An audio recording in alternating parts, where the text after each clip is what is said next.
As you've seen, the where clause is where all the action happens in a SOQL query. We covered a lot of different types of where clauses, and I know it can be tough keeping track of all the possible options. So I made this cheat sheet for you.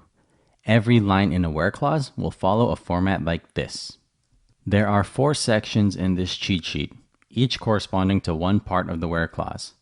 For every where clause, you select one item from each respective column. For example, I might have a filter that only gets records with the name Mark Benioff.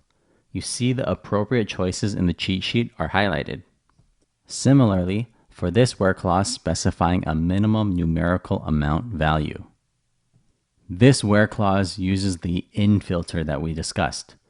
Records with status new, used, or broken will be included.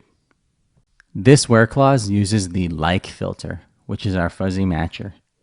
Notice we only use one wildcard value here, and it's after the letter L. This means we only want last names that begin with the letter L. If we had a wildcard only before the letter L, it'd be a filter that gets last names that end with the letter L. This where clause is really nice. SOQL gives us some handy relative date literals to help us in our filters. So this query behaves dynamically. If I run it next year, I'll get different results than if I run it today.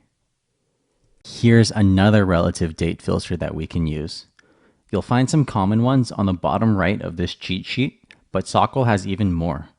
Feel free to look them up if you ever need to.